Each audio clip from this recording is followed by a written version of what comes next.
Esse vídeo vai simplificar sua vida na escolha do seu investimento. Vou mostrar como eu penso a lógica na hora de investir.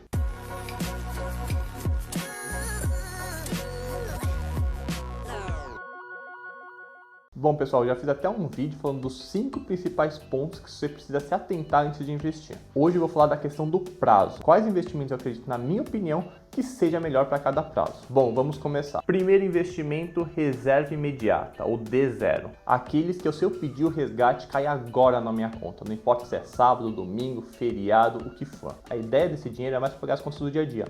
Luz, água, telefone, os boletos da vida, cartão de crédito, os débitos automáticos que você tem na sua conta corrente, etc. É a soma de todas as contas, quer dizer, a média dos meses anteriores, que eu sei que eu tenho dinheiro rápido, imediato, se eu precisar agora, eu sei que eu tenho acesso. E aqui temos algumas opções. Fundo DI dos grandes bancões, que você consiga fazer o resgate na hora, conta corrente, aquela aplicação automática, e a poupança. Sim, para esse tipo de coisa eu até acho válido. Eu particularmente deixo na conta corrente naquela aplicação automática que rende menos que a poupança. Isso porque eu prezo muito pela praticidade. Eu quero simplesmente chegar, pegar o boleto e pagar a conta. Ter que entrar no aplicativo, resgatar o investimento para depois pagar a conta é um trabalho que eu prefiro não fazer só para ganhar alguns centavos. E aqui fica a dica, tem banco que não te cobra nada para abrir conta, taxa zero de manutenção, te dá até um cartão de crédito sem anuidade e o dinheiro que fica na conta corrente rende cerca de 100% do CDI. Próxima categoria, reserva de emergência ou D+1. Eu falo D+1 porque demora um dia útil para cair na sua conta. E aqui os investimentos são ideais para aqueles gastos que você venha a ter nos próximos 30 dias ou então para montar aquela reserva de emergência se pintar algum imprevisto você sabe que vai ter acesso. E aqui são 3 opções: Tesouro Selic, CDB com liquidez diária ou Fundo DI. Se você investe nos fundos DI dos grandes bancões, vale a pena consultar com o seu gerente do banco para ver o quanto que está rendendo ele. Se for abaixo de 100% do CDI, isso não pode passar de jeito nenhum. Senão você fica no Tesouro Selic mesmo. Eu, Fernando Kogut, prefiro os fundos pela questão da praticidade. Não tem aqueles dias que às vezes o tesouro trava, eu não consigo resgatar só no dia seguinte. E para mim, para reserva de emergência não é legal isso ocorrer. E o CDB com liquidez diária também não curto muito porque você vai estar atrelado a um único ativo. E se ele quebrar? Eu sei que tem garantia do FGC de até 250 mil, tudo mais, só que esse FGC não paga no dia seguinte que o banco quebrou. Às vezes demora um dia, semanas. E para reserva de emergência, eu prefiro não correr esse risco. É verdade. Partindo agora para a terceira categoria, prazos de 30 dias ou mais. Sei lá, daqui 2 meses está juntando para poder fazer uma viagem, ou comprar um carro, ou algo do tipo. E aí, para esses casos com prazos de pouquíssimos meses, vale a pena considerar os fundos de renda fixa a crédito privado, que se tratam de fundos que emprestam dinheiro para várias empresas. Os resgates podem variar de 15, 30 até 45 dias. Claro que também rende um pouco mais que o fundo DI, até porque o risco é um pouco maior, mas pode ser uma boa alternativa para você nesses casos. Não estou falando dos nomes específicos de cada fundo de investimento, que eu particularmente gosto, porque eu não posso, senão falaria sem nenhum problema. Sei que ajudaria muito você na escolha dos seus investimentos, porque na corretora você vai encontrar uma porrada deles, mas infelizmente pela norma eu só posso falar isso com meus clientes. Uma pena. Agora, partindo do prazo de 3 meses até 7 anos. Aqui a gente tem CDBs, LCs, LCIs, LCAs, que são os investimentos que têm a garantia do FGC. Se você emprestar o dinheiro para essas instituições e elas quebrarem, tem a garantia do FGC de até 250 mil por CPF, por instituição, limitado no total de R$1 milhão.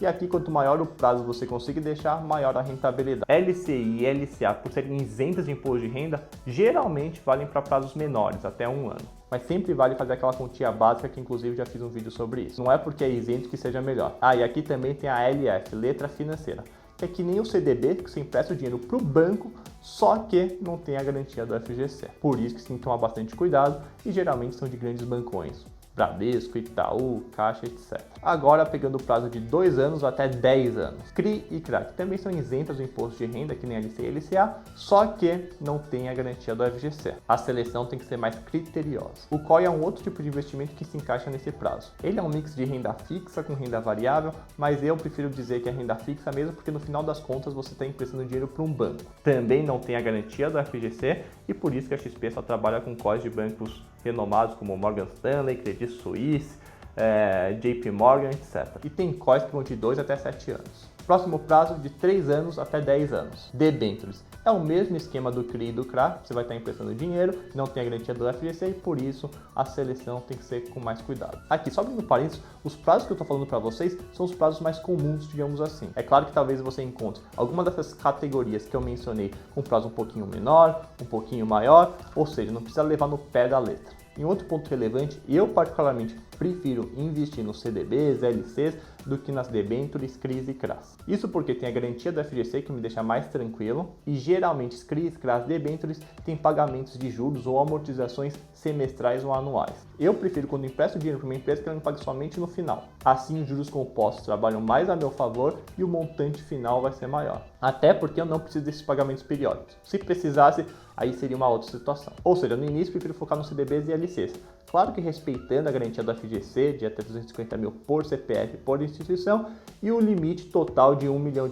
Claro, passou desse valor, não faz sentido continuar aplicando CDBs e LCs, porque o FGC só vai te pagar R$1 milhão. E aí sim, vale a pena pensar em diversificar em CRIs, CRAs, debêntures, só que também muito cuidado em qual empresa você vai estar emprestando dinheiro. Qual é o rating das empresas, o grau de risco, quais são as garantias envolvidas, etc. Repare que até agora eu só falei de renda fixa. Na minha opinião, se você tem um horizonte até 3 anos, você tem que focar na renda fixa. Emprestar dinheiro, seja diretamente ou via fundos. Próxima categoria, 3 anos para mais. Aqui já entra os multimercados. Aqueles fundos que os gestores e as equipes têm carta branca para trabalhar renda fixa, renda variável, o que for. E aqui o recomendado é ficar pelo menos 3 anos para que a chance de você conseguir um retorno satisfatório seja maior. Geralmente os multimercados têm prazo de resgate em 30 dias e muita gente confunde achando que é investimento de curto prazo. Há investidores que aplicam por 3, 6 meses nesse tipo de investimento, acabam dando sorte, tem um resultado positivo, como também tem outros que não têm muita paciência, fica 3 meses o fundo andando de lado e acabam resgatando. O ponto é, tem estudos estatísticos que comprovam que se você aplica num fundo multimercado bom e deixa por mais de 3 anos ou mais, a chance de você resgatar com valor positivo, batendo CDI e tudo mais, é bem maior do que se você ficar numa janela de 2 meses, 3 meses, 4 meses, ou seja, nesses prazos menores. E aí a decisão é sua, você pode pegar essa questão da probabilidade e colocar a seu favor ou contra.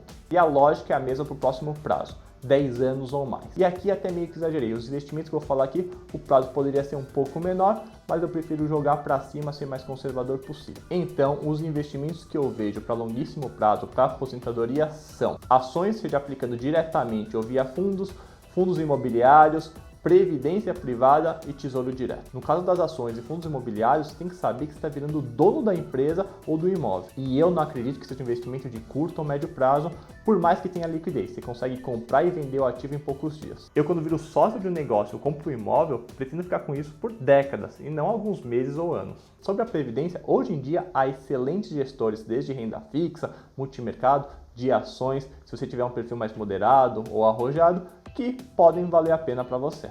Lembrando que a previdência privada não tem um come-cotas, que é aquela antecipação do imposto de renda que ocorre em maio e em novembro na maioria dos fundos de investimento. O imposto de renda, caso você opte pela tabela regressiva, pode chegar a 10% após 10 anos, diferente dos 15% da maioria dos demais investimentos. Sem contar na vantagem da sucessão, em que a previdência não entra no inventário, os beneficiários recebem em poucos dias, não pagam o ITCMD, que é o imposto de causa-mortes, que em São Paulo é de 4%, mas em outros estados pode chegar a 8%, ou seja, tem todas essas vantagens. E agora, falando do Tesouro Direto, pensando na aposentadoria, gosto dos atrelados ao IPCA mais uma taxa. E aí pega os prazos, vencimentos que batam com a idade que você pretende se aposentar. E eu particularmente prefiro sem juros semestrais, a mesma lógica que eu prefiro CDBs e LCs do que as debêntures, CRIs e CRAs. Prefiro deixar a bola de neve dos juros compostos mais gordinhas para minha aposentadoria. Bom, em resumo é o seguinte, até 3 anos segue uma lógica sequencial que é focado em investimentos de renda fixa. Prioridade número 1, completar a reserva imediata, o D+0, que são aqueles gastos do dia a dia. Prioridade número 2,